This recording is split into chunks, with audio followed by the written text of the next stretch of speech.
Un buen día a todos nuestros amigos que nos acompañan cada mañana. Estoy contento de compartir junto a ustedes y quiero leer las siguientes palabras que se encuentran en el libro de Éxodo capítulo 20 versículo 8 en adelante. Dice lo siguiente: Acuérdate del sábado para santificarlo. 6 días trabajarás y harás toda tu obra, mas el séptimo es reposo para Jehová tu Dios. Palabras importantes para nuestro pueblo porque se encuentran enmarcadas en la ley de Dios y también, sobre todo en el tiempo del fin, jugarán un papel importante estas verdades acerca del sábado. Pero la pregunta es, ¿quién inició con estas verdades? ¿Quién fue el que redescubrió en la Biblia la verdad del sábado para que nosotros lo guardemos como dice la ley del Señor? Y para eso yo quiero contarte bien brevemente la historia de Joseph Bates. Joseph Bates, quien nació en el año 1792, nació, cierto, desde pequeño con ese deseo de poder emprender un viaje y poder, cierto, aventurarse por las aguas del Atlántico e ir, cierto, navegando por el mundo. Desde pequeño, cierto, le gustaba viajar en barco, anhelaba, cierto, ser un capitán de barco desde muy pequeño y recorrer el mundo, cierto, en una embarcación. Sus padres lo dejaron.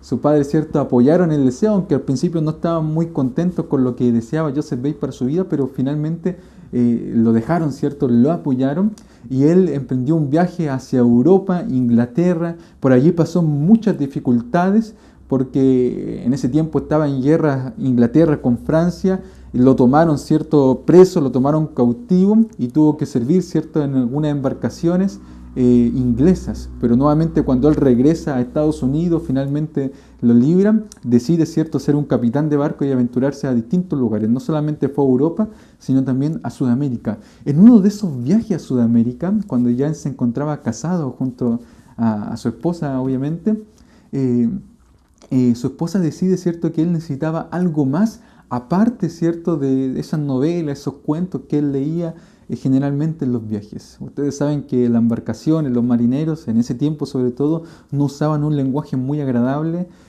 tampoco tenían hábitos muy correctos, pero Joseph Bates siempre fue una persona de un carácter muy formado. Entonces, poco a poco, su esposa, que le había dejado una Biblia, él decidió estudiarla, leerla un poquito, y él por primera vez, cierto, toma la decisión de la temperancia, es decir, no volver a beber ninguna gota de alcohol nunca más. Y así lo hizo durante el resto de su vida. Algo interesante para ese tiempo, porque en ese tiempo beber alcohol, cierto, en compañía de otros amigos, era algo que era bien aceptable en la sociedad. Era un símbolo de compañerismo, de camaradería. Pero él decide no hacerlo nunca más, sabiendo que le podía afectar. Otra cosa que él hace con el tiempo también es unirse a una sociedad antiesclavista. También, ¿cierto?, se une a estas sociedades antiesclavistas y por allí comienza a predicar también un mensaje de liberación. Más tarde él se da a dar cuenta que el té, el café también son dañinos para el cuerpo humano y él decide también dejarlos del todo. Interesante lo que estaba ocurriendo durante ese viaje, esos viajes en barco.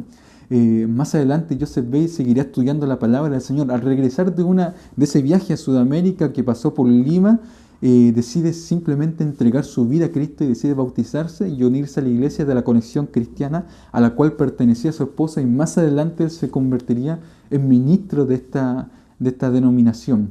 Con el tiempo entonces, al estudiar la palabra del Señor, corría el año 1840, cuando él escucha por primera vez un mensaje, cierto, de Guillermo Miller y decide aceptar la verdad de que Cristo iba a llegar pronto para el año 1843 o 1844. Interesante, se une con todo el corazón, empieza a dedicar su vida a todo esto, vende sus casas, vende sus propiedades, vende algunos terrenos, cierto, todos sus recursos comienza a utilizarlo en el mensaje millerita. Comienza, cierto, a comprar periódicos, a comprar imprentas, cierto, y de esa forma él decide esparcir el mensaje porque Cristo estaba pronto a venir. Con todos los milleritas, él tiene que sufrir el chasco del 22 de octubre de 1844 sin recursos. Interesante, pero para el año 1845, siguiente año, él comienza a redescubrir algunas verdades. Se había topado con el pastor Preble, que él había hablado de la verdad acerca del sábado, que le llamó bastante la atención y decidió estudiarlo por sí mismo. Ya para ese año, cuando él estaba en un viaje en Washington, se le acerca un amigo, el hermano Hall, y le pregunta: «Hey, Capitán Bates, ¿qué hay de nuevo?». Y él le responde: «Bueno, lo que hay de nuevo es la verdad acerca del sábado», y comienza a darle un estudio bíblico allí en ese momento. Decidido entonces por la providencia divina a escribir un libro, utiliza todo lo que tiene, ¿cierto?, para poder, ¿cierto?, sacar adelante su proyecto. pero en ese momento se da cuenta de que no tiene recursos, de que lo último se le había acabado y su esposa estaba realmente preocupada. Él decide contarle la verdad financiera de ellos. Entonces su esposa rompe en lágrimas, en llantos, cuando de repente hay una impresión en su mente de que tiene que ir al correo. Va hacia el correo, no tenía plata, ¿cierto?, para pagar, ¿cierto?, el envío que le habían hecho de distintos lugares, aunque él no sabía, pero la impresión, ¿cierto?, lo llevaba hacia ese lugar. Realmente había un sobre allí. Él dice, ¿cierto?, en su mente que tiene que ser un sobre con dinero. Entonces le dice a la persona encargada del correo que lo abra y que se pague lo que tiene que pagarse y el resto se lo pasa. Abren la carta y descubre que eran dinero. $10 para ese tiempo, que era bastante en realidad. Con eso compra algunas cosas para su hogar. Su esposa, ¿cierto?, se pone contenta, feliz, sabiendo que el Señor le iba a proveer, el Señor los iba a sustentar. Y también decide avanzar con su proyecto de escribir un libro acerca del sábado. Con el tiempo, él le dará un estudio bíblico al matrimonio White, a Elena y a Jaime, acerca del sábado. No muy convencidos ellos, con el tiempo aceptarían la verdad porque Dios también se los revelaría. Pero él fue el que escribió ese libro. Más adelante, ¿cierto?, él iba a ser conocido como el campeón del sábado. Y es interesante, un hombre de un carácter intachable, con unos hábitos distintivos para su época, que fue un hombre que realmente influyó en la teología adventista. Con el tiempo, él también armaría lo que nosotros conocemos como la teología del gran conflicto. Bíblicamente, él fue quien armó esta teología.